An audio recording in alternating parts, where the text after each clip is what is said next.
مجھ سے گناہ ہو گیا ہے، مجھے معاف کر۔ فقال ربہ، تو پروردگار یہ کہتا ہے علم عبدی ان لہ ربا یغفر الذنب ویأخذ بہ، میرا یہ بندہ یہ جانتا ہے کہ اس کا ایک رب ہے جو گناہ معاف بھی کر سکتا ہے اور سزا دے بھی سکتا ہے۔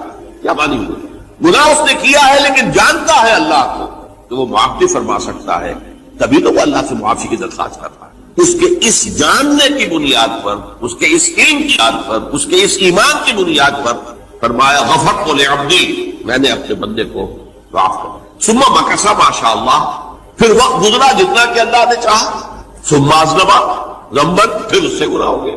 فقال رب اذنبت ذنبا فاغفر، پھر کہتا ہے پروردگار مجھ سے گناہ ہو گیا، پھر مجھے معاف فرما دے۔ فقال ربہ، اللہ فرماتا ہے علم عبدی ان لہ ربا یغفر الذنب ویأخذ بہ، میرا بندہ ہے نا جو جانتا ہے کہ اس کا ایک رب ہے، ایمان باللہ اس کے اندر ہے، تبھی تو پکار رہا ہے، اور یہ بھی جانتا ہے کہ وہ گناہ معاف بھی کر سکتا ہے اور چاہے تو پکڑ بھی سکتا ہے، سزا بھی دے سکتا ہے۔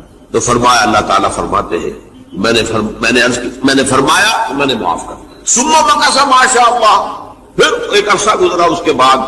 ثم اذنب ذنبا، پھر اس نے گناہ کیا۔ قال رب اذنبت ذنبا آخر، اس نے کہا پروردگار میں نے تو پھر ایک اور گناہ کر دیا، فاغفر لی، مجھے بخش دے۔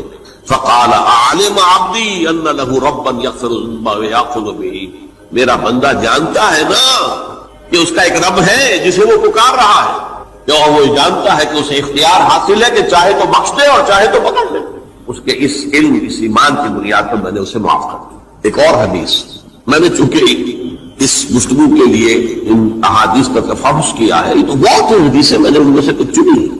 ہمارے بعض واعظ ناصح وہ بھی کسی شخص کو روکتے رہے، برائیوں سے روکتے رہے نہیں رکتا تو کہیں غصے میں آ کے اللہ تجھے کبھی معاف نہیں کرے۔ یہ کتنا بڑا جرم ہے، اس کا اندازہ کیجئے اس حدیث سے۔ تو میرے بندے کو میری رحمت سے مایوس کر رہے ہیں، کتنا بڑا جرم ہے اس کا اندازہ کیجئے۔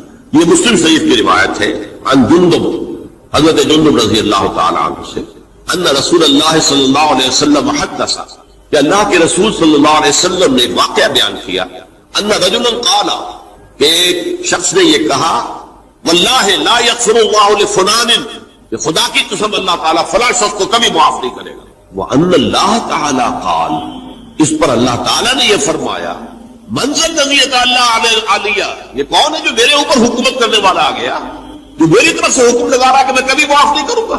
من ذا الذی، کون ہے وہ شخص، الذی یتعالی علیہ انی لا اغفر لفلان، کہ میں فلاں شخص کو کبھی معاف نہیں کروں گا۔ قد غفرت لفلان، اس کو تو میں نے معاف کر دیا۔ واحبطت عملہ، اس شخص کے تمام اعمال میں نے ضائع کر دیے کہ تم نے میرے بندے کو مایوس کیا۔ یہ ہے جرم کی انکار۔ تو توبہ کی دعوت دیتے رہو، توبہ کے لیے لوگوں کو آمادہ کرتے رہو، توبہ جو ہے اس کے لیے ترغیب دیتے رہو، اللہ تعالیٰ معاف فرمانے والا۔ آخری حدیث سنا رہا ہوں، یہ تو بہت ہی عجیب حدیث ہے اور متفق علیہ، یہ بخاری اور مسلم دونوں۔ حضرت ابو سعید الخدری رضی اللہ تعالی عنہ جو ہے وہ اس کے راوی ہیں۔ حضور نے فرمایا کانا فی من کانا قبلکم رجل قتل 99 نفسا، تم سے پہلے جو امت تھی بنی اسرائیل، گویا کہ ان کا ذکر ہے، اس میں ایک آدمی ایسا تھا جس نے 99 قتل کیے۔ اب آپ اندازہ کیجئے کتنا بڑا گناہ کبیرہ ہے قتل۔ قرآن مجید میں آتا ہے وَكَأَنَّمَا قَتَلَ النَّاسَ جَمِيعًا، اگر ایک انسان کو بھی ناحق قتل کر دیا گیا تو یہ ایسی ہے گویا کہ اس نے پوری نوع انسانی کو قتل کر دیا۔ اس نے 99 قتل کی۔ فَهَلْ لَهُ مِن تَوْبَةٍ، پھر اس کے بعد یہ ہوا کہ اس کے اندر توبہ کا جذبہ پیدا ہوا۔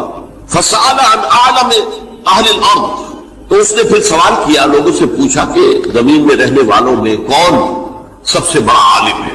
فَدُلَّ عَلَىٰ رَاهِبٍ، اسے بتایا گیا فلاں راہب فلاں جگہ پر ہے، وہ بہت نیک ہے، بڑا عالم ہے۔ فَأَتَاهُ، وہ اس کے پاس آیا۔ فَقَالَ أَنَّهُ قَتَلَ 99 نَفْسًا فَهَلْ لَهُ مِن تَوْبَةٍ، انہوں نے کہا دیکھیے راہب صاحب، میں نے